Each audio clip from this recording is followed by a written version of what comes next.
ठीक है, तो हम लोग क्या बताए थे कल हम लोगों ने कि जब कभी करंट कैरिंग वायर जो है मैग्नेटिक फील्ड में होता है तो उसकी वजह से मैग्नेट बनते हैं और एक मैग्नेट ऑलरेडी होता है तो उसके बीच में आपस में इंटरेक्शन होता है।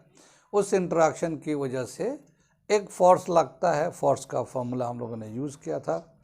आगे दे रखा ये कि जो फोर्स है जब भी कभी एक करंट कैरिंग वायर है मैग्नेटिक फील्ड के अंदर होगा तो जाहिर है उस पर एक फोर्स लग रहा होगा। फोर्स जो है ना एक वेक्टर क्वांटिटी है और वो जो फोर्स लगेगा उसका अपना एक डायरेक्शन होगा। तो फोर्स का डायरेक्शन किधर होगा वो कैसे पता करेंगे? तो फोर्स का डायरेक्शन पता करने के लिए एक रूल लगाते हैं, नाम है उसका फ्लेमिंग लेफ्ट हैंड रूल। ठीक है ना, फ्लेमिंग लेफ्ट हैंड रूल मैं लिखता हूँ यहाँ पे थोड़ा सा। To find the direction of force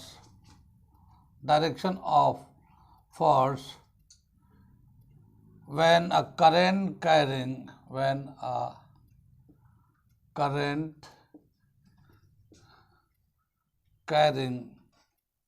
wire is placed inside the magnetic field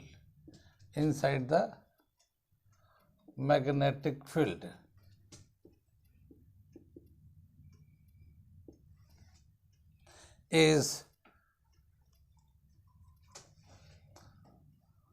carrying wire is placed inside the magnetic field.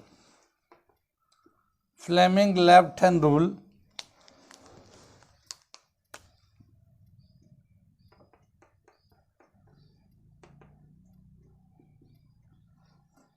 Fleming left hand rule is apply। ठीक है ना, Fleming left hand rule apply करते ही है। ठीक है, ये कितनी बात में फ्लेमिंग लेफ्ट हैंड रूल के हिसाब से क्या बताया मैं थोड़ा सा उसको दिखा रहा हूँ। पहले लेफ्ट हैंड लेंगे, फर्स्ट थ्री फिंगर लेंगे, यानी फर्स्ट थ्री फिंगर ये लास्ट के दो फिंगर को बंद कर देंगे और फिर ये तीनों फिंगर को इस तरह से म्यूचुअली परपेंडिकुलर कर देंगे। म्यूचुअली परपेंडिकुलर का मतलब ये है कि ये तीनों के बीच में आपस में 90 का एंगल बनेगा। ठीक है, ये सी है, सेंट्रल फिंगर है। इस सेंट्रल फिंगर को सी से लिखेंगे, सी फॉर करंट। तो ये करंट का डायरेक्शन दिखाता है। सेंट्रल फिंगर करंट का डायरेक्शन दिखाता है। First finger field magnetic field का डायरेक्शन दिखाएगा और ये थंब मोशन यानी फोर्स का डायरेक्शन बताएगा। ठीक है ना, तो फ्लेमिंग लेफ्ट हैंड रूल के हिसाब से फर्स्ट थ्री फिंगर लेते हैं जो एक दूसरे के म्यूचुअली परपेंडिकुलर होते हैं और ये जो है ना सेंट्रल फिंगर करंट को, फर्स्ट फिंगर फील्ड को और ये थंब मोशन या फोर्स का डायरेक्शन बताता है। ठीक है, अब जो हम लोगों ने ये अभी फिगर हम लोगों ने किया था, याद होगा कि इसको हम लोग अप्लाई करेंगे। तो इसमें क्या है, फर्स्ट फिंगर ये मैग्नेटिक फील्ड को दिखाता है। ये मैग्नेटिक फील्ड, सेंट्रल फिंगर ठीक है ना, ये डायरेक्शन ऑफ करंट बताता है। डायरेक्शन ऑफ करंट, ये मैग्नेटिक फील्ड का डायरेक्शन ऑफ, इसको हम लिख सकते हैं डायरेक्शन ऑफ मैग्नेटिक फील्ड। ये फर्स्ट फिंगर, ये सेंट्रल डायरेक्शन ऑफ करंट। और थंब जो है डायरेक्शन ऑफ मोशन और फोर्स बोल सकते हैं। मोशन और फोर्स का डायरेक्शन किधर होगा। ठीक है ना, तो ये जो थ्री फिंगर्स हैं हमारे फ्लेमिंग लेफ्ट हैंड के रूल के हिसाब से वो इस तरह से रिप्रेजेंट करते हैं। ये अब जैसे हम लोग एक फिगर बना के देखते हैं कि किधर फोर्स लगेगा तो उसके हिसाब से इसे नोट कर लीजिए। जैसा सब इसे नोट कर लीजिए, क्या दे रहा हूँ मैं, और फिर हम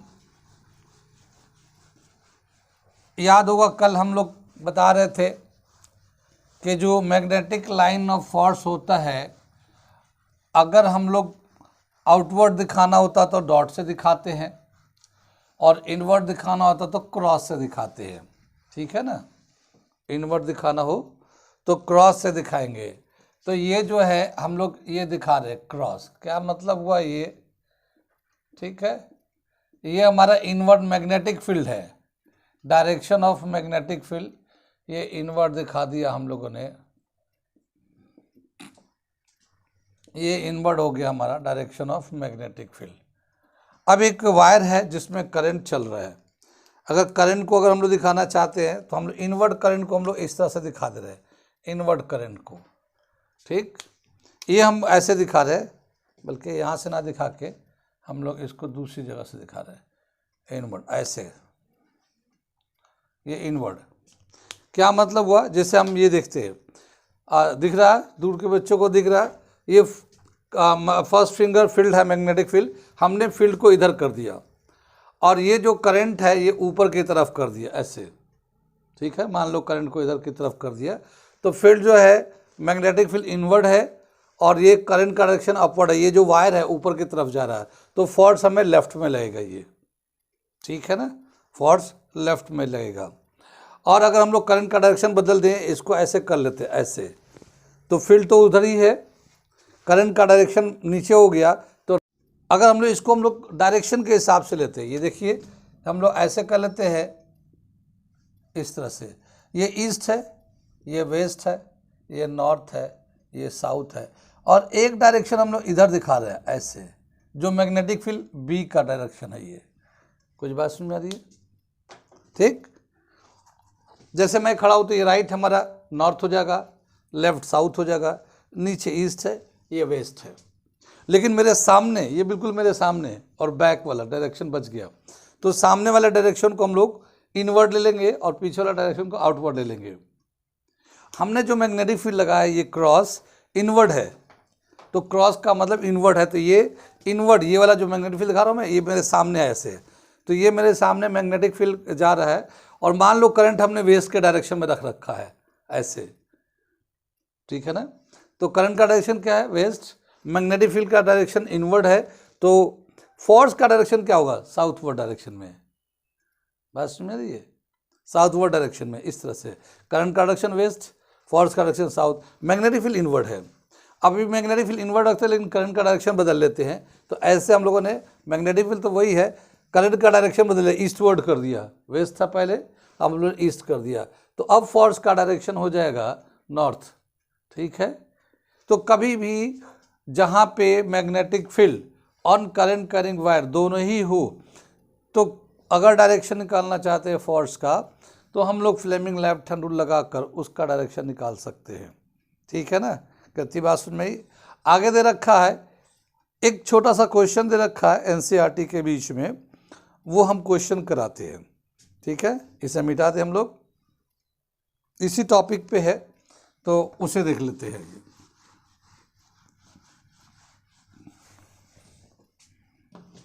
ये दे रखा है, ये हमारा डायरेक्शन ऑफ मैग्नेटिक फील्ड दे रखा है, डायरेक्शन ऑफ मैग्नेटिक फील्ड।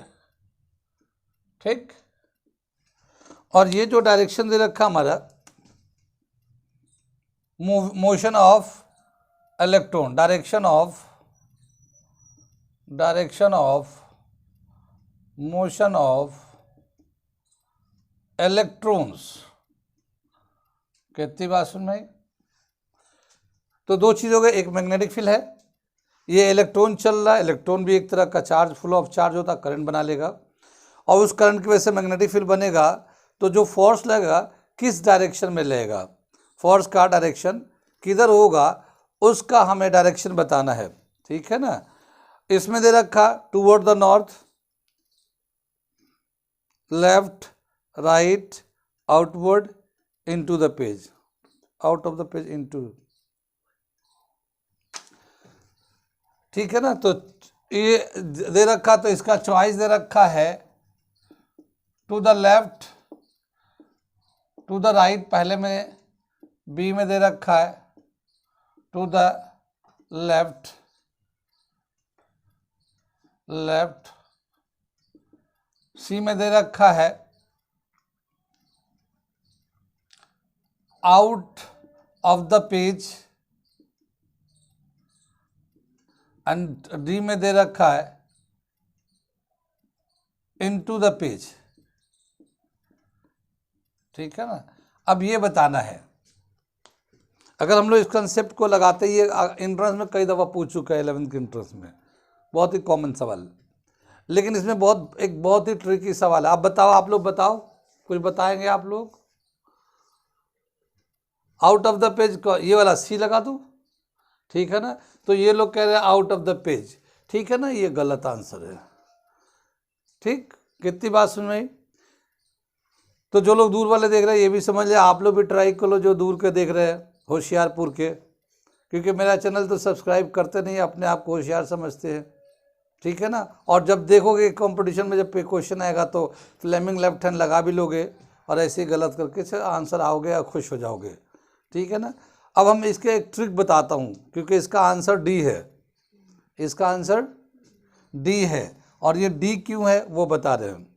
देखो, जिधर इलेक्ट्रॉन चलता है, फ्लो ऑफ चार्ज में कंडक्टर इज कॉल्ड करंट, लेकिन करंट का जो डायरेक्शन होता है, कन्वेंशनल डायरेक्शन ऑफ करंट, जिधर पॉजिटिव चार्ज चलेगा, क्योंकि करंट वायर में एक तरफ नेगेटिव चार्ज चलता है, दूसरी तरफ पॉजिटिव चार्ज चलता है, तो जिधर करंट, जिधर इलेक्ट्रॉन जाता है उसके जस्ट अपोजिट डायरेक्शन में डायरेक्शन ऑफ करंट होता है।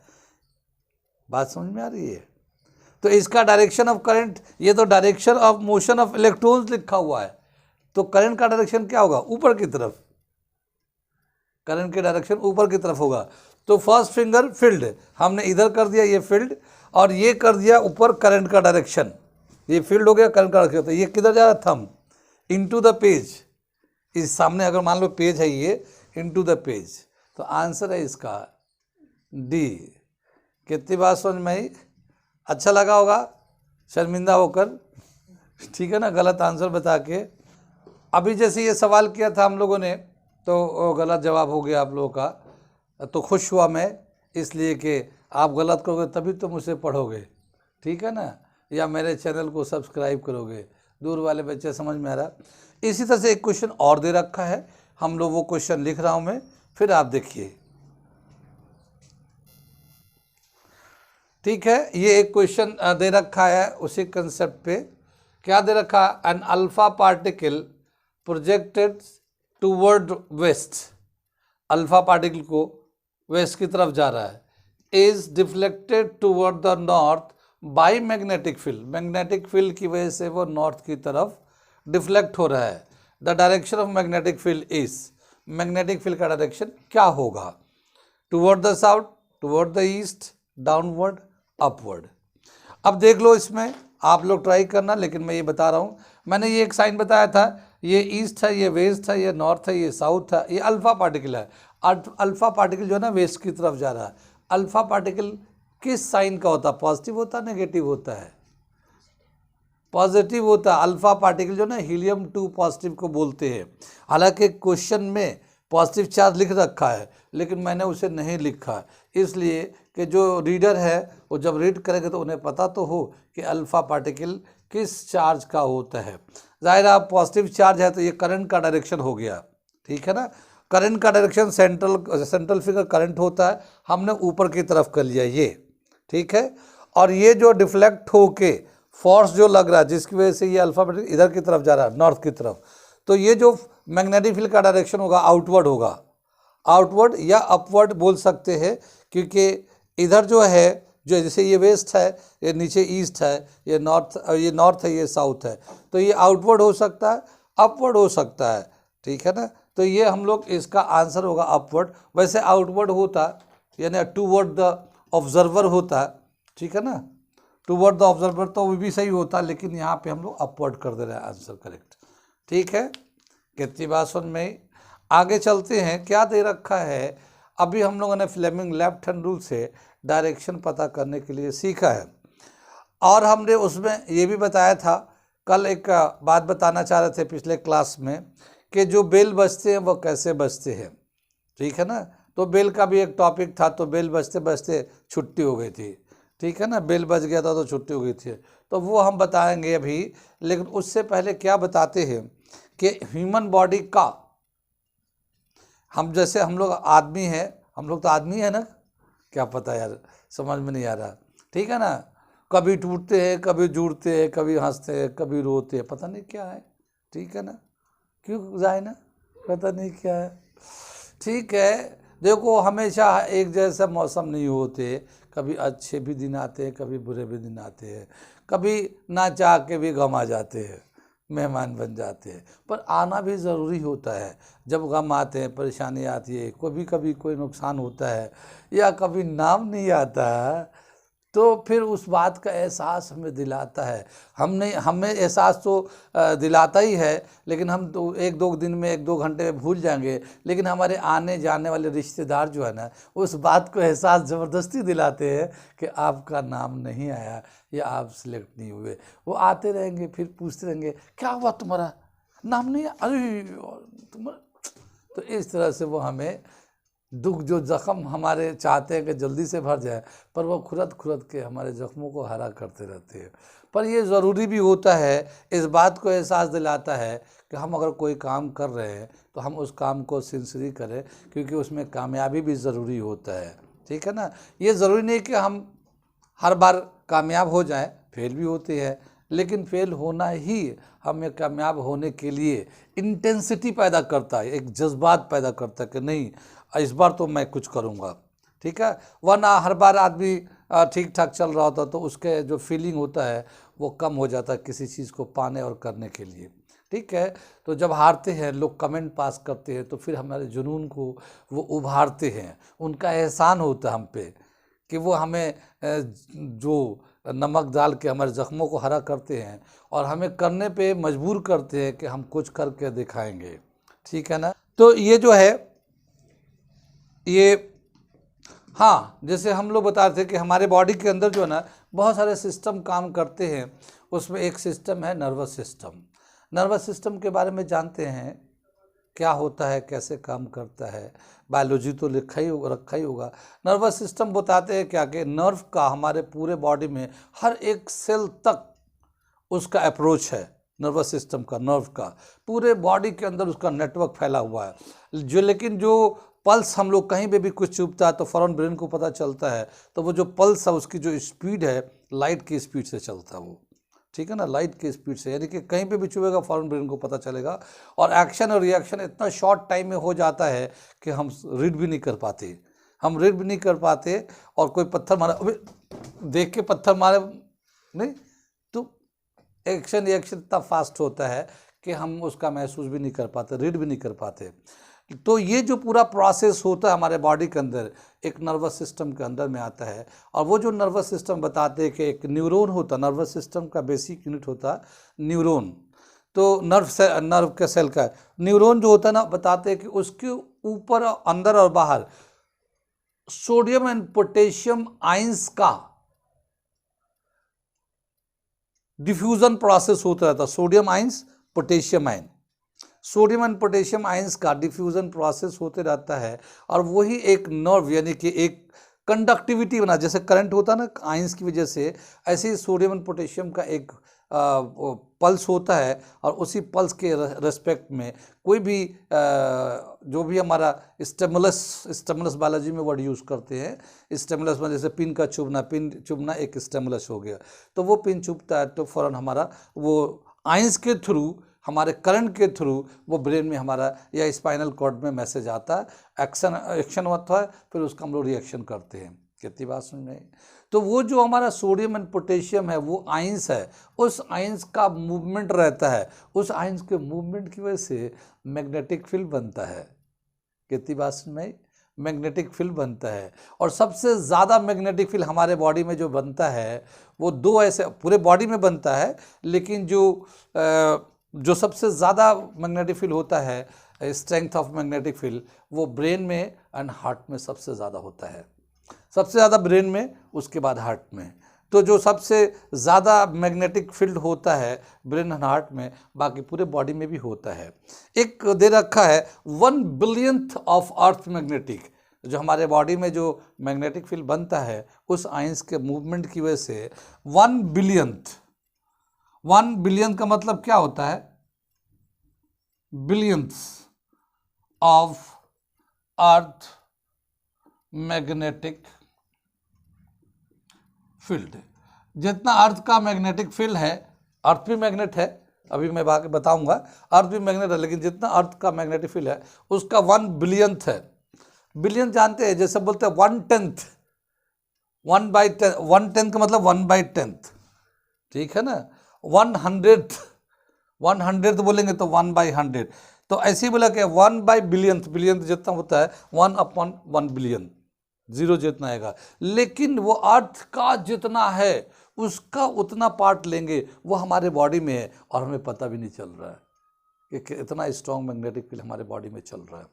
कितनी बात सुन। MRI फुल फॉर्म जानते हैं क्या होता है?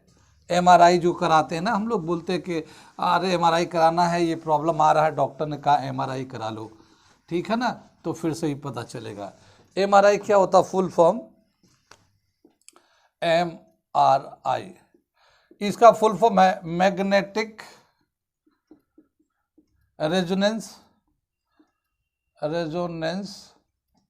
इमेज, ठीक है ना।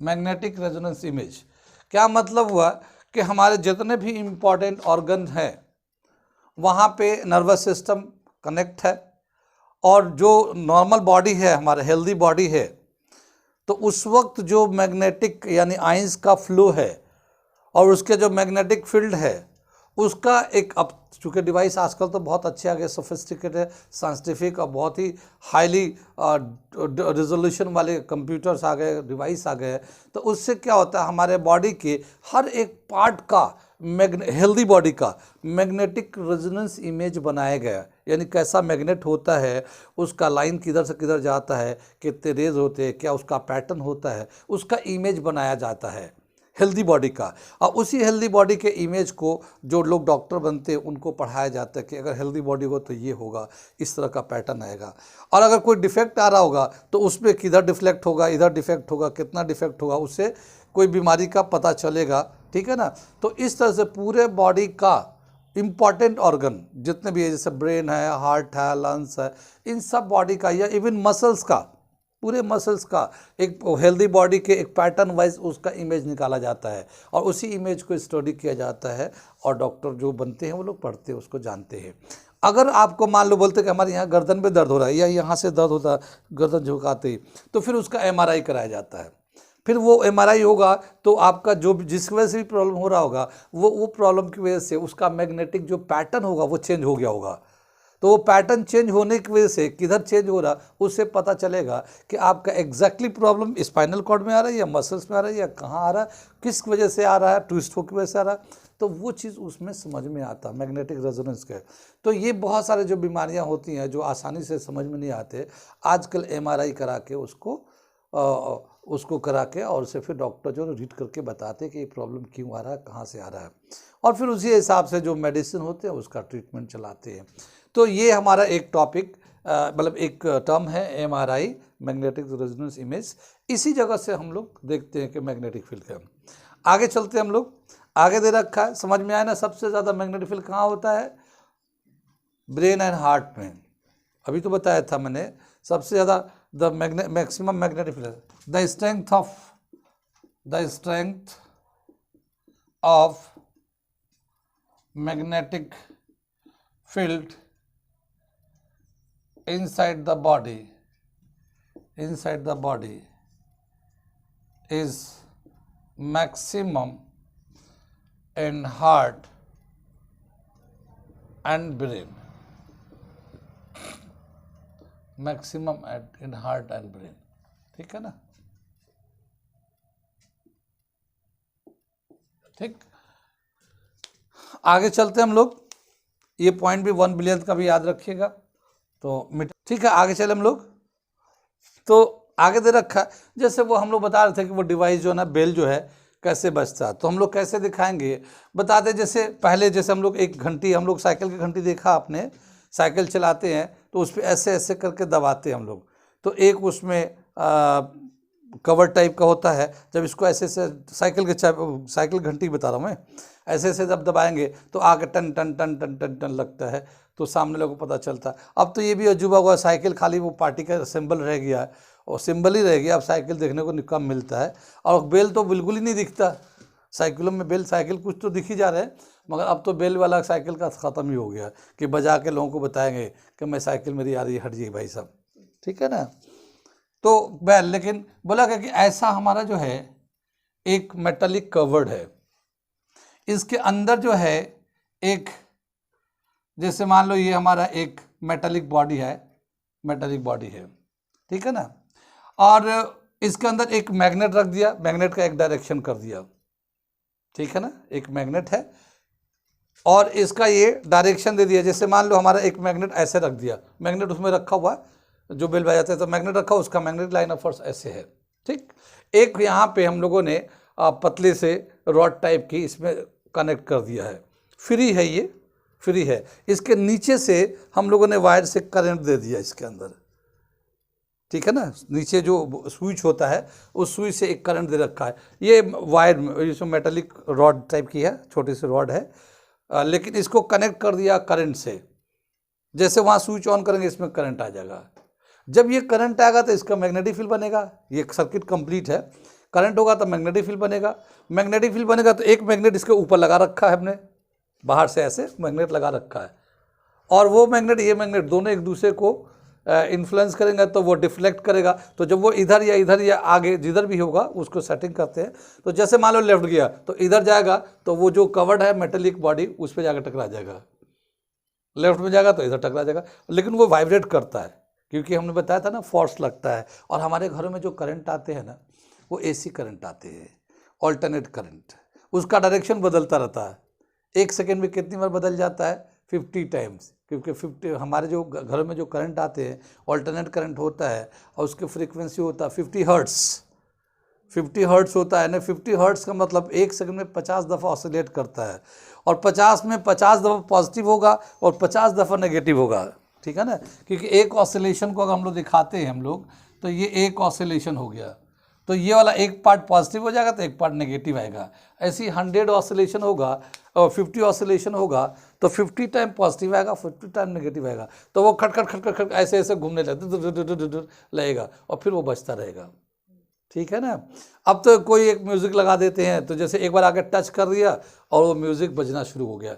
वो 1 मिनट का या आधे मिनट का या 20 सेकेंड का म्यूज़िक है, वो भी म्यूज़िक आपको सुनाई देता रहेगा, तो वो एक अलग लगता है। तो ये जो बेल है ये भी magnetic effect of electric current या force on current carrying wire inside the magnetic field के जो प्रिंसिपल है उस पर काम करता है।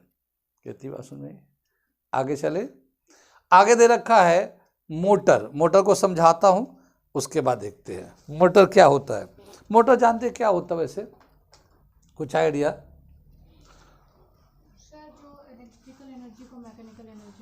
A device which convert electrical energy into mechanical, ठीक है ना, is called motor। मोटर तो हम लोग देखते ही बहुत दफा। A device which convert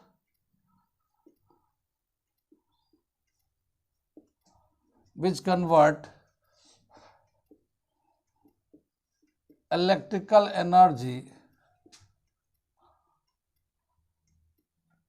into mechanical is called motor, ठीक है ना, मोटर, ठीक। मोटर बहुत जगह यूज में है, मोटर का यूज जो है बहुत जगह करते हैं। जैसे बहुत ही कॉमन जो यूज़ है, कहाँ का यूज़ करते हैं, ठीक है ना, यूज ऑफ मोटर। और ये मोटर इज यूज्ड इन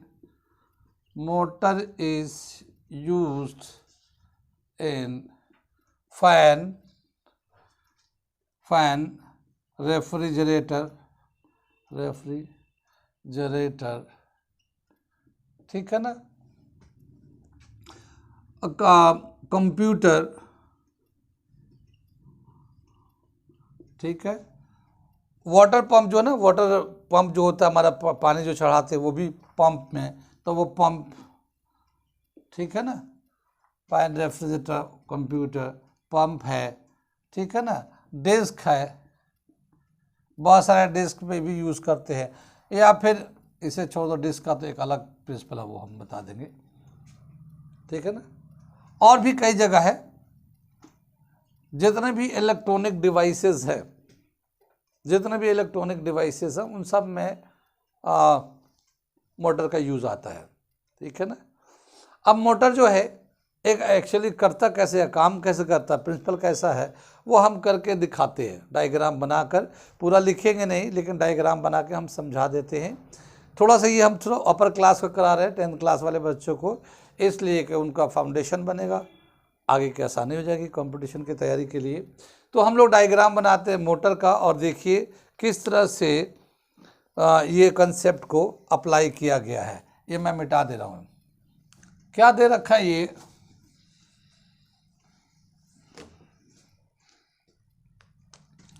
ये एक हमारा मैग्नेट होता है, इसको हम लोग कहते हैं हॉर्सशू मैग्नेट। क्या कहते हैं? Horseshoe magnet. ये थोड़ा आर्क टाइप का है, ये हॉर्सशू मैग्नेट। ये नॉर्थ पोल है मैग्नेट का, ये इसका साउथ पोल है इसका,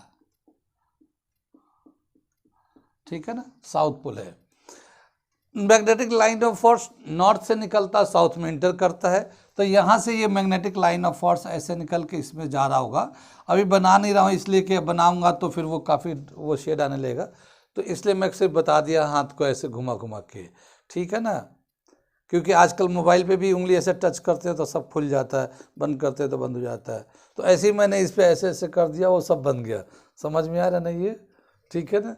अब आप लोगों को दिखाई ना दे तो मैं क्या कर सकता हूँ, लेकिन बटन तो मैंने सब कर ही दिया। तो इसके बाद क्या करते हैं, एक हम लोगों ने कॉइल लेते हैं इस पर, ठीक है ना, कॉइल ले लिया हम लोगों ने ऐसे, और ये यहाँ से ये पूरा एक डिवाइस है,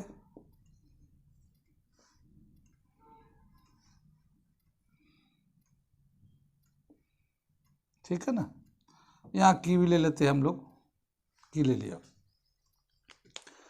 अब देखिए हम लोग करंट को क्या है कि यहाँ से करंट पास करेगा, बड़े टर्मिनल से करंट जाएगा, इन करेगा, ये हमारा करंट आई जो है इधर से जाने लगा। ये जो है ना कनेक्ट करता है, ये जो हम लोगों ने ये दिखाया है आर्मेचर कहलाता है, ये इसमें कनेक्ट है लेकिन बिल्कुल फिक्स नहीं है, कनेक्ट है। ये जो हम लोगों ने कॉइल लिया है ये आर्मेचर है, ये जो पॉइंट है यहाँ से जब करंट आएगा तो इसके अंदर करंट होगा, तो ये जो है ना इसको कनेक्ट कर रहा है, ज्वाइन नहीं है। कनेक्ट करने का मतलब क्या है कि जैसे मान लो ये इस तरह से आर्मेचर है, तो ये इसको टच कर रहा है, और अगर ये ज़रूरत पड़ने पे ऐसे ऐसे ही यहाँ से ऊपर से नीचे ऐसे जा सकता है, ये घूम के ऐसे, ठीक है ना, और ऐसे ये भी जा सकता है, ठीक है ना। ये फ्री है, कहने मतलब ये जब रोटेट करेगा तो फ्री हो जाएगा, ये कहती बात समझे। तो ये इसको टच कर रहा है, तो मैं हल्के से इसको टच करा दे रहा हूँ यहाँ से ऐसे, ठीक है ना, टच कर रहा है। तो जैसे ही करंट आएगा इसमें करंट चला जाएगा, क्योंकि टच है तो कनेक्ट हो जाएगा। तो यहाँ से करंट एंट्री करेगा, ये करंट जो है ना जा रहा है, ये करंट जा रहा है इधर से, ये इधर से होते हुए यहाँ से करंट होते हुए फिर ये भी टच कर रहा था, ये इधर से सर्किट कंप्लीट हो गया। तो ऐसे इसमें करंट ऐसे जाते रहते हैं, कितनी बात समझ। तो ये हमारा मोटर का हम लोग डायग्राम, थोड़ा सा बेसिक डायग्राम बता रहे हैं, बेसिक का यही मेन है, बेसिक ये भी है, ठीक है ना। तो क्या होता है, एक हमारा कॉइल होता है, और ये कॉइल जो है ना एक हॉर्सशू मैग्नेट के अंदर में रखते हैं इसको। जब ये करंट जा रहा होगा, अब यहाँ पे देखो बहुत इंपॉर्टेंट सेक्शन आ गया ये, जब ये करंट ऊपर की तरफ जा रहा है तो मैग्नेटिक फील्ड का डायरेक्शन किधर है, ये लेफ्ट टू राइट है। यहाँ पे नॉर्थ से निकल के फ्लेमिंग लेफ्ट हैंड रूल लगाएंगे डायरेक्शन ऑफ फोर्स निकालने के लिए कि इस करंट कैरिंग वायर पे फोर्स कितना और किधर लग रहा है। तो जब मैग्नेटिक फील्ड तो हमने ऐसे कर दिया, ये फील्ड इधर से जा रहा है, और ये अगर हम लोग इसमें लेवलिंग कर लेते हैं, ये A B C D, ठीक है ना, तो ए बी वाला जो सेक्शन है ये मैग्नेटिक फील्ड करंट ऊपर जा रहा है ये ए बी में, तो फोर्स किधर लगा, इनवर्ड लगेगा। तो फोर्स जो है ना एक इनवर्ड लग रहा है ऐसे, एफ। कितनी बात सुन में, इस पे लग रहा है, ये जा रहा है इधर से, फिर यहाँ से करंट आ रहा है, सी डी वाला सेक्शन में देख रहे हैं। तो फील्ड तो वही है लेफ्ट टू राइट, लेकिन करंट का डायरेक्शन डाउन हो गया, ठीक है ना, करंट का डायरेक्शन ये हो गया। तो अब ये फोर्स आउटवर्ड लगेगा, तो आउटवर्ड फोर्स को हम लोग ऐसे दिखा देते हैं, ठीक है ना। कितनी बात सुन में। तो इस कॉइल पे इस वाले आर्म पे, ए बी वाले आर्म पे तो इनवर्ड फोर्स लगता है, और सी डी वाले आर्म पे आउटवर्ड फोर्स लगता है, ठीक है ना। जब एक ही बॉडी पे दो फोर्स लगेंगे, जैसे ये हम लोग देखते हैं, ये एक हमारा बॉडी है, ठीक है ना, इस पे तो इनवर्ड फोर्स लग रहा है, ये इनवर्ड जाएगा, इस पे आउटवर्ड, ये क्या होगा, रोटेट करने लगेगा। ये इस एक्सिस के ऊपर अगर फोर्स ऐसे लगेगा ना तो ऐसे रोटेट करने लगेगा, ऐसे ऐसे ये रोटेट करेगा। ये कितनी बात सुन में, ठीक। तो ये जो है, ये जो आर्मेचर, ये जो कॉइल है, ये इसके अंदर रोटेट करने लगेगा। कितनी बात सुन में। एक ही बॉडी पे जब दो force equal opposite at different location, different part of the body act करता है, तो इसको फोर्स नहीं बोलते, इसे हम लोग कहते हैं टॉर्क। क्या कहते हैं इसे, टॉर्क। तो टॉर्क समझ में आया, एक फोर्स यहाँ लग रहा है, एक फोर्स यहाँ लग रहा है, दोनों इक्वल है, अपोजिट है, एक ही बॉडी पे लग रहा है, अलग अलग पोजीशन पे लग रहा है।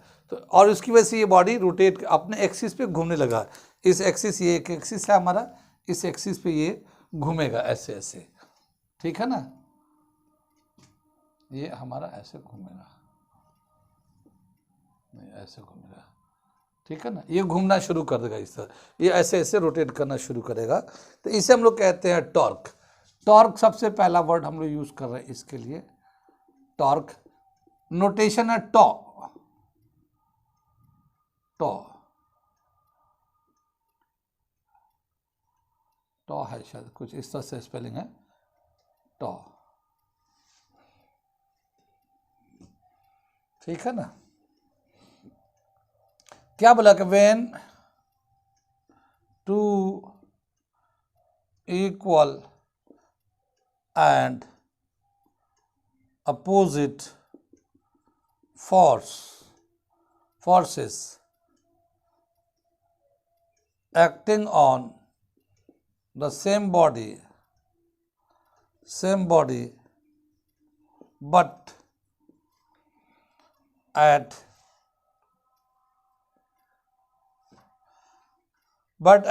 different position,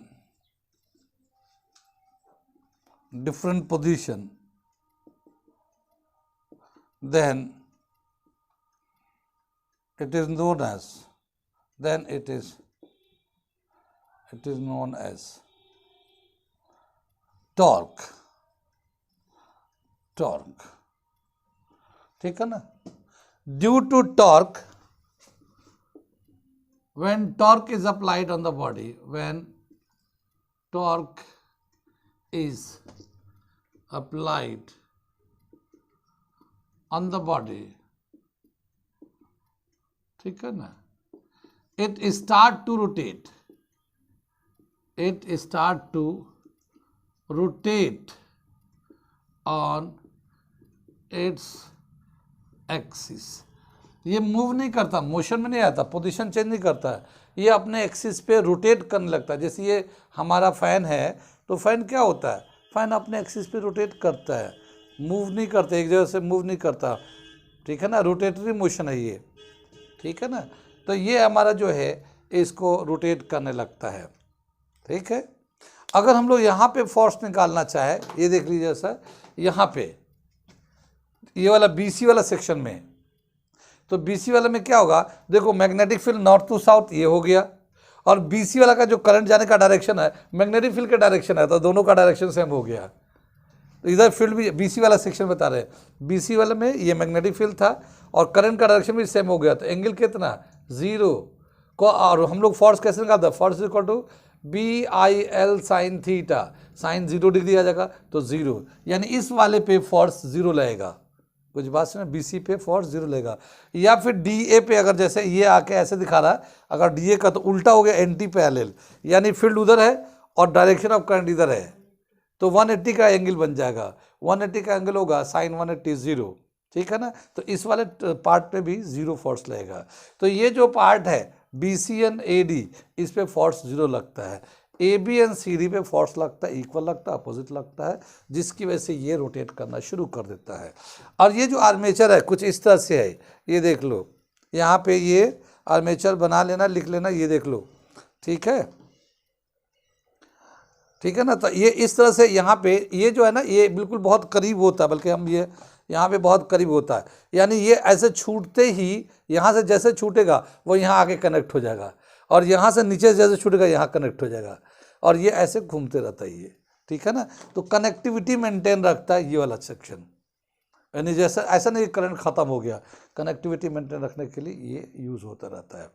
और इस तरह से ये, तो क्या समझ में आया मोटर का जो प्रिंसिपल है या मोटर जो बनाया गया, बाकी पूरा डिटेल दे रखा है, लेकिन जो मोटर जो बनाया गया है वो हमारा इलेक्ट्रोमैग्नेट से बना हुआ है, ठीक है ना। इसका एक फॉर्मूला भी दे रखा, टॉर्क का एक फॉर्मूला दे रखा, टॉर्क इज इक्वल टू, ये टॉर्क का नोटेशन जो है ना ये गलत लिखा गया है, ये टॉर्क जो है ना वो उस तरह से बनाते हैं ऐसे, टॉर्क वो गलत बन गया, ठीक है ना। Torque is equal to BIA sine theta, ठीक है ना। टॉर्क कितना लगेगा, मैग्नेटिक फील्ड कितना है, करंट कितना है, एंड एरिया कितना है इसका, ठीक है ना। इसमें एक नंबर ऑफ टर्न्स भी आता है, नंबर ऑफ टर्न्स भी इसमें ऐड कर लेते हैं, N।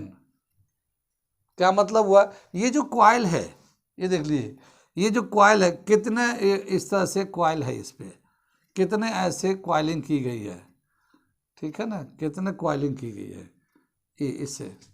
तो ये नंबर ऑफ टर्न्स पे भी डिपेंड करता है, ये स्ट्रेंथ ऑफ मैग्नेटिक फील्ड है, ये I करंट कितना चल रहा है, ये एरिया कितना है, और साइन थीटा इस कॉइल का और मैग्नेटिक फील्ड के बीच में एंगल कितना है, ठीक है ना।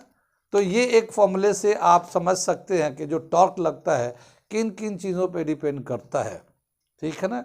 ये सब डायरेक्टली डिपेंड कर रहा है, ठीक। तो इसे नोट करिए, इसे आप इसके आगे बताते हैं, ठीक है। तो क्या बताया कि ये जो हमारा टॉर्क लगेगा इस कॉइल पे, ये इन पैरामीटर्स पे डिपेंड करता है। वैसे ये NCERT में टेक्स्ट के फॉर्म में लिख रखा है, यानी लिटरेचर में लिख रखा है, तो लिटरेचर में लिखा हुआ चीज़ जो है ना आदमी पढ़ के निकल जाता है, लेकिन अब ये फॉर्मूले में दे दिया हम लोगों ने, इसी को आप लिटरेचर में लिख सकते हैं, समझ सकते हैं किन किन चीज़ों पे। ये जो है ना मैग्नेट है, ये परमानेंट मैग्नेट होता है, ये नॉर्थ पोल साउथ पोल जो हॉर्सशू मैग्नेट है ये एक परमानेंट मैग्नेट है, ये आर्टिफिशियल नहीं है, ठीक है ना। और ये करंट जाता है तो इसकी वजह से मैग्नेटिक फील्ड मैग्नेट बनता है, ठीक है ना। और ये मैग्नेट आपस में इंटरेक्ट करते हैं, हमने बताया कि दोनों परपेंडिकुलर है तो मैक्सिमम फोर्स लगेगा, तो इस पे और इस पे मैक्सिमम फोर्स का मतलब दो फोर्स लगेगा, टॉर्क लगेगा, तो जिसकी वजह से ये रोटेट करने लगता है। कितना समझ में आया। मोटर का ये दे रखा इंटरनल जो मोटर का स्ट्रक्चर होता है वो ये होता है। बाकी यूज़ तो बता ही दिया, बहुत जगह यूज़ होता है मोटर का, छोटे बड़े मोटर बहुत जगह यूज़ होते हैं। यहाँ पे आपका ये एक टॉपिक कंप्लीट हो जाता है। अगला जो है बताया क्या कि जिस तरह से करंट से मैग्नेटिक फील्ड बनता है, दुनिया में हर चीज़ की सिमेट्री होती है, ठीक है ना। दुनिया में हर चीज़ सिमेट्री से बनाया गया, कुदरत जो भी चीज़ बनाया है सिमेट्री में बनाया। सिमेट्री का मतलब ये है कि अगर कोई चीज़ का नुकसान है तो उसका फ़ायदा भी है। ये और बात है कि आपको नुकसान दिखाई दे रहा, फ़ायदा समझ में नहीं आ रहा, ठीक है ना। या किसी चीज़ का फ़ायदा है तो उसका नुकसान भी है, ठीक है ना। ये और बात है कि हम उस वक्त समझ नहीं पा रहे कि अगर ये फ़ायदा दे रहा है तो नुकसान क्या करेगा। जैसे मान लो एक बहुत ही भरोसेमंद इंसान बहुत फ़ायदेमंद है। भाई किसी आदमी पर भरोसा करना बहुत बड़ी बात है, कोई भरोसेमंद आदमी होना बहुत बड़ी बात है। लेकिन वो अगर कभी वो भरोसा तोड़ दिया तो उससे बड़ा कोई दुश्मन हमारा नहीं होने वाला, क्योंकि सब कुछ हमारे बारे में जानता है, वो सब कुछ, क्योंकि भरोसे में हमने सारी बातें उसे बताई है, चाहे अच्छे हो चाहे बुरे हो चाहे किसी भी तरह की बात हो, हमें उस पर भरोसा था और हमने उसके साथ सारी बातें शेयर की है। हर काम का, कारोबार का, किसका लेन देन का, किसके साथ क्या है। लेकिन जब वही आदमी अगर किसी तरह से हमारा भरोसा तोड़ दे तो उससे बड़ा दुश्मन मेरा कोई हो ही नहीं सकता, क्योंकि कोई भी आदमी इतनी बातें हमारा नहीं जानता जितने कि वो जानता है, तो वो बहुत ही ख़तरनाक हो जाता है। हाँ, लेकिन वो भरोसा तोड़े तो ठीक है ना। तो जो चीज़ हमारे लिए फ़ायदेमंद होता है उतना ही नुकसान भी होता है। दुनिया में हर चीज़ सिमेट्री में है, कुदरत ने सिमेट्री में बनाया है। जैसे करेला होता है, खाते नहीं है क्योंकि करेला बहुत कड़वा होता है, उसका सब्जी भी, उसका जूस भी आए है, क्या खाएं, नाम से ही इतना हमें वो आ रहा है, ठीक है ना। तो करेला बहुत ही ख़तरनाक होता है, बहुत ही तीता होता है खाने में, ठीक है। लेकिन ये है कि अगर वो हम खाएंगे तो बताते हैं कि वो हमारे ब्लड को प्यूरिफाई करता है, ब्लड के अंदर जितने भी गंदगी है, इम्प्योरिटीज़ है, उनको फिल्टर करने में बहुत हेल्प करता है। तो है तो बहुत बिटर उसका टेस्ट, लेकिन हमारे बॉडी के लिए बहुत फ़ायदेमंद है, ठीक है ना। तो कुदरत में हर चीज़ सिमेट्री में है, कुदरत ने बनाई है कुछ सिमेट्री में। जैसे मर्द को बनाया तो औरत को बनाया, अच्छे को बनाया तो बुरों को भी बनाया, सब खाली अच्छे अच्छे चाहता तो कुदरत तो सबको अच्छा बना देता, ठीक है ना। तो जैसे किसी को अमीर बनाया तो गरीब भी बनाया, सब तरह के लोगों को बनाया है। ऐसे ही क्या है कि माइकल फैराडे एक नाम आता है, और जिस तरह से एससी ओरेस्टेड ने ये बताया कि करंट से मैग्नेटिक फील्ड बनता है 1820 में, ऐसे ही 1831 में 1831 के आसपास की बात है, 11-12 साल की बात का, माइकल फैराडे ने बताया कि जिस तरह से करंट से इलेक्ट्रिक करंट बनता है, मैग्नेटिक फील्ड बनता है, मैग्नेट से भी करंट बनाया जा सकता है, ठीक है ना। मैग्नेट से करंट बनाया जा सकता है, और वो बहुत सारे एक्सपेरिमेंट उन्होंने करके दिखाया है कि किस तरह से उन्होंने इस बात को कहा है। कितनी बात में, यानी एससी ओरेस्टेड ने क्या, करंट से, एससी ओरेस्टेड ने क्या कहा था, एससी ओरेस्टेड, करंट से मैग्नेटिक फील्ड बनता है ना, ये मैग्नेटिक फील्ड बनता है। कितनी बात है, ये तो एससी ओरेस्टेड का था। लेकिन माइकल फैराडे क्या बताते हैं, माइकल फैराडे वो बताते हैं कि मैग्नेट से करंट बनाया जाएगा, जस्ट उल्टा। कितनी बात में, जस्ट उल्टा कंसेप्ट है। मैग्नेट से करंट बनेगा या बनता है, उसको उन्होंने बहुत सारे एक्सपेरिमेंट करके दिखाया है, बताया है।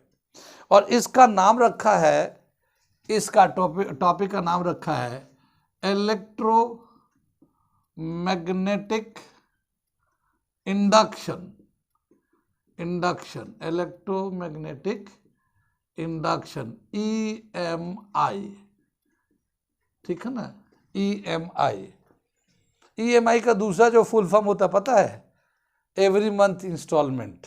जैसे बहुत सारी चीज़ें लोग लोन वन ले लेते हैं, या गाड़ी खरीद लेते हैं, या घर खरीद लेते हैं, तो हर महीना उनको इंस्टॉलमेंट बढ़ता है, तो एवरी मंथ इंस्टॉलमेंट भी होता है, EMI। लेकिन यहाँ पे हम लोग पढ़ेंगे इसको इलेक्ट्रोमैग्नेटिक इंडक्शन। क्या बताया कि मैग्नेट से करंट का इंड्यूस्ड होना, मैग्नेट से करंट का इंड्यूस्ड होना, यानी कि एक मैग्नेट जो है ना करंट इंड्यूस कर देता है, किसी बॉडी के अंदर करंट पैदा कर देता है। कितनी बात सुन में, मैं थोड़ा सा यहाँ मिटा देता हूँ और इंडक्शन सिर्फ बताता हूँ एक कहानी के जरिए। कितनी बात सुन में, एक कहानी के जरिए इंडक्शन बताता हूँ। फिर इसके बाद वाले लेक्चर में हम पूरा उसका एक्सपेरिमेंट बताएंगे कि माइकल फैराडे ने कौन कौन सा एक्सपेरिमेंट किया, क्या ड्राइव किया, क्या उसको आइडिया लगा, ठीक है ना। लेकिन इंडक्शन एक वर्ड है, इंडक्शन मतलब इंड्यूस्ड करना, तो वो इंड्यूस कैसे होता है, क्या होता है, उसको हम समझा रहे हैं, और ठीक है ना। तो इलेक्ट्रोमैग्नेटिक इंडक्शन में, इंडक्शन एक वर्ड है, उसको हम समझते हैं और उससे हमें बहुत कुछ समझने में मदद मिलेगा। इंडक्शन, ठीक है ना। इंडक्शन का मतलब होता है एक कैरेक्टर को किसी दूसरे के अंदर ट्रांसफर कर देना, इंड्यूस कर देना। कितनी बात सुन में, क्या बताते हैं कि जैसे यहाँ पे हम लोग एक कहानी को सुनते हैं, क्योंकि अभी तो एक कहानी हमारा बाकी है, सदी बीतने की वजह से, 100 सब्सक्राइबर होने की वजह से। बहुत लोगों ने हमें सब्सक्राइब किया, हमने बार बार लाइक करो, सब्सक्राइब करो, शेयर करो कहा है, तो कुछ लोगों ने हमें सब्सक्राइब भी किया है और अब हमारे पास 100 सब्सक्राइबर हो चुके हैं, ठीक है ना। तो हमने सोचा था कि 100 सब्सक्राइबर होंगे तो हम उन्हें क्या देंगे, तो हमने सोचा कि एक उनको कहानी सुनाएंगे, एक बहुत प्यारा सा कहानी है, तो हम कहानी सुनाएंगे अपने 100 सब्सक्राइबर के सेलिब्रेशन पे। नाम है उस कहानी का we are the modern Kalidas, ठीक है, we are the modern Kalidas, हम लोग मॉडर्न कालिदास हैं। मैं सुनाऊंगा अपने 100 सब्सक्राइबर के सेलिब्रेशन पे, पर अभी मैं इंडक्शन की एक कहानी सुना रहा हूँ। कहानियों से भी बहुत सारी बातों को समझाने में आसान हो जाता है। दो दोस्त हैं, ठीक है, दोनों अलग अलग जगहों से अलीगढ़ यूनिवर्सिटी में एडमिशन मिला है 11वीं क्लास में, और वो दोनों अलग अलग जगहों से आए हैं, ठीक है, और दोनों को अपने एक ही सेक्शन में एक ही क्लास में आ गए और दोनों अपना पढ़ाई कर रहे हैं, मगर दोस्त हो गए क्योंकि एक ही क्लास में है तो उठना बैठना भी होता है, तो दोस्ती हो गई दोनों में। मगर दोनों अलग अलग नेचर के लड़के हैं, दोनों का अपना अपना एक करैक्टर है। एक बच्चा है जो बहुत शरीफ है, नमाजी है, हर अच्छे आदतें हैं, सीधा साधा बच्चा कुल मिला के ये। और एक बच्चा है जो पढ़ने में भी तेज़ है, खेलकूद में भी तेज़ है, उसके दिमाग भी बहुत तेज़ है, और उसके और भी बहुत तेज़ है, उसकी हरकतें भी तेज़ है, ठीक है ना, उसकी हरकतें भी तेज़ है, जैसे कि उसकी आदतों में कोल्ड ड्रिंक पीना, सिगरेट पीना, और ये तो कॉमन सी बात है, नो प्रॉब्लम एट ऑल, ठीक है ना, तो वो उसकी आदत है, ठीक है। अब दोनों दो अलग अलग जगहों से आए हैं, तो दोनों के अलग अलग स्टाइल है रहने का। तो एक लड़का जो है, जो शरीफ लड़का है, उसका थोड़ा काफ़ी वो रहता है कि अगर कुछ ख़राब हो जाएगा तो मम्मी को क्या बताऊंगा, पापा को क्या बताऊंगा, फ़ोन आता रहता है, और मैं इतना दूर से पढ़ने आया हूँ। एक वो बच्चा है जो थोड़ा फ्री है, अरे कोई बात नहीं, कुछ ख़राब हो गया पेपर ऊपर तो नो प्रॉब्लम यार, मेरे पापा तो मुझसे पूछते नहीं, मम्मी तो मेरी अपनी है, मम्मी को मैं कुछ भी कह दूँ मम्मी तो मेरी बात मान लेती है, ठीक है। तो इस तरह से दोनों का अपना अपना एक लाइफ स्टाइल है और परसेप्शन भी है। कुछ दिनों बाद एक दूर से आया तो एक सेशनल होता है, कुछ पढ़ाई के बाद एक सेशन होता है, हर जगह अपना एक 2 मंथ 3 मंथ्स पे कुछ कोर्स होता है, तो एग्ज़ाम होते हैं। सेशनल होता है, कुछ चैप्टरों का टेस्ट हो जाता है कि बच्चे पढ़ रहे हैं या नहीं पढ़ रहे हैं, क्योंकि कोर्स बहुत होता है, थोड़े थोड़े पढ़ा लेंगे तो फ़ायदा हो जाएगा। तो एक टेस्ट होता है, और उस टेस्ट में जो शरीफ बच्चा उसका ख़राब हो जाता है, और जो वो बच्चा है उसका क्या होता है उसे खुद पता नहीं, उसका क्या होता है उसे खुद पता नहीं, पर चूंकि उसको कोई असर नहीं पड़ता क्योंकि वो तो फ्री है, ठीक है ना। कितनी बात सुनी। तो टेस्ट के बाद ऐसा हुआ कि फिर मार्क्स दिखाया गया, और मार्क्स दिखाया तो एक बच्चा जो शरीफ था उसके मार्क्स कम आए, तो काफ़ी डिप्रेशन हो गया, नर्वस भी हो गया। एक लड़का जो दूसरा था उसके भी ठीक ठाक मार्क्स थे, मगर वो भी अच्छा नहीं किया था, मगर उस पर कुछ कम असर पड़ा, कुछ ज़्यादा असर पड़ा नहीं। फिर क्या होता है कि जब कभी आदमी थोड़ा वो होता है, फ्री होता है, तो क्लास ख़त्म होता है, क्लास खाली रहता है, तो सोचता लाओ चल के चाय पी लेते हैं। तो अलीगढ़ में तो जानते हैं चाय का एक रिवाज है, ठीक है ना, हर बच्चे के बताते हैं कि खून कम चाय ज़्यादा, ठीक है ना, जैसे शक्कर कम चाय ज़्यादा, तो वैसे ही यहाँ खून कम चाय ज़्यादा होता है। तो चाय चाय चाय तो चाय बहुत पीते हैं। तो ऐसे ही चाय पीने वो दोनों बच्चे, मतलब दोनों दोस्त थे, तो दोनों चाय पीने गए, तो बोला भाई असलम भाई 2 चाय, ठीक है। तो वो जो लड़का फ्री माइंड था, तो उसने थोड़ा सिगरेट भी पीता था, तो उसने बोला सलीम भाई 2 चाय और एक छोटी वाली, हाँ छोटी वाली। वो फिर अपना लगा के पी रहा अपना, वो दोनों चाय पी रहे। वो जो बच्चा, जो दूसरा वाला शरीफ बच्चा था, वो तो चाय पी रहा है और सर झुका कर चाय पी रहा, बड़ा सोच में पड़ा हुआ है। तो जो दूसरा बच्चा था उसने कहा अभी क्या हुआ भाई, अरे यार मेरे मार्क्स कम है, मैं क्या बताऊँगा मम्मी को पापा को यार। वह क्या तू भी इतना घर से बाहर के बचपन में बात कर रहा है, 11वीं क्लास में आ गया, अब तू क्या दूध पीता बच्चा, इतना टेंशन ले रहा है, कुछ नहीं होगा, ठीक। अरे मैं तो बोल सोच मेरे सर में दर्द हो रहा है। ओ माय गॉड, तुम्हारा तो भारी, इतना टेंशन ले रहा है यार, एक कस ले तू थोड़ा सा। नहीं मैं सिगरेट नहीं पीता। वह ले मैं कौन सा पैदा ऐसे पीता था, मैं क्या पैदा होते ही सिगरेट पिया, मैं तो दूध पीता था। तू दूध पिया था क्या? नहीं, तुम भी दूध पीते थे बचपन में, मैं भी पीता था, वो तो आदत होती है, तुम भी पी के देखो इसका मज़ा क्या है। नहीं मैं नहीं पीता, ठीक है। कितनी बात सुन में, तो वो नहीं पिया, लेकिन फिर ऐसे ही कुछ दिन चलने के बाद ऐसे ही कुछ हालात बने, फिर दुकान पे गए, फिर उसका टेंशन था, किसी बात की वजह से घर का टेंशन होगा, वो शरीफ बच्चा फिर गया उसके साथ। फिर वो चाय, वो तो अक्सर आते जाते रहते थे, लेकिन ये होता है कभी कभी आदमी का मूड ख़राब रहता है, अफसोस अफसुर्दा होता है, जैसे आज इनका है, ठीक है। वो तो वरना तो रोज़ ये भी घुसा घुसा घुसा हुआ, उनको जो ना सामने में बैठ पेन से कभी कुछ से इनको डिस्टर्ब करते रहते हैं। अब आज ये भी बेचारे खामोश है, तो होता है, फेज आता है लाइफ में, ऐसी कोई बात नहीं है। कितनी बात सुन में, तो ऐसे ही फिर उदास था, तो उसने कहा यार तुम इतना ज़्यादा उदास मत हुआ करो, तुम्हारे टेंशन, तुम्हारे दिमाग के नसें फट जाएंगी इतना, अगर तुमने सीरियस हुए तो। अब बड़े हो गए, तुम सोचने पे ध्यान दो, कुछ सोच के करो, तुम अब बच्चों की तरह हर सवाल का जवाब मत सोचो, ठीक है। खैर उस दिन वो बोला कि मेरा बहुत रात में नींद नहीं है, वो दूसरा ही बच्चा बोल रहा कि मेरे रात भर नींद नहीं है यार, मेरे मम्मी ने मुझे ऐसे ऐसे कहा, पापा ने बहुत वो मशवरा दिया है कि बेटा ऐसा नहीं करोगे तो तुम्हें फिर वहाँ रह के क्या करोगे, तुम अब घर आ जाना। अब बताओ, मैं इतने मुश्किल से तो टेस्ट क्वालिफाई किया, यहाँ आया हूँ पढ़ने के लिए, अब वो लोग कह रहे हैं कि तुम्हारा वहाँ सेहत भी नहीं बन रहा है, तुम्हारी पढ़ाई भी नहीं हो रही है, तुम्हारे मार्क्स अच्छे नहीं आ रहे, तुम्हें घर बुला लेंगे ऐसे का। और मैं पूरे रात सोचता रहा, मैं तो रात भर नींद नहीं, मेरा सर बहुत भारी हो रहा है यार।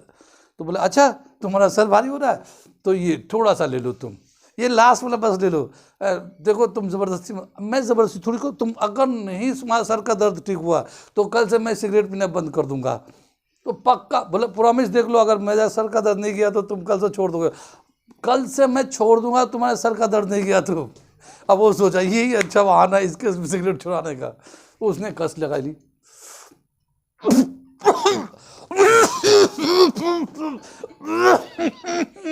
अरे भाई इतना छींक, भैया वो पहली तो पी रहा था ना, तो उसको आदत थी नहीं, वो खांसते खांसते इतना खांसा कि उसके कान से धुएं निकलने लगे, आंख से पानी निकलने लगे, और थोड़ी देर में उसके सर हल्के हो गए, सर का जो दर्द था उसको बहुत आराम मिलने लगा। तो 5-7 मिनट के बाद वो दूसरा लड़का बोला क्यों वे ठीक है, आराम लग रहा है आप? हाँ यार मेरा सर का दर्द आराम हो गया, मुझे तो हल्का लग रहा है, कल से समझ में आया ना, अब तो मैं छोड़ूंगा नहीं, मैं बता रहा था ना इसमें कितने फ़ायदे हैं, तुम्हें पता ही नहीं था, अब समझ में आया कितने फ़ायदे, अच्छे अच्छे दर्द निकल जाते इसके एक कस पे, ठीक है ना। ज़िंदगी में कोई भी दर्द हो, गम हो, भाई इसे एक कस मारो ख़त्म, इसे एक कस मारो ख़त्म, कोई भी बड़ा से बड़ा गम दर्द हो। बोला अच्छा ठीक है। खैर एक कस उसने मारी, एक तो मैं कहानी बता रहा हूँ एक बात को समझाने के लिए, लेकिन ये ठीक है, ठीक है।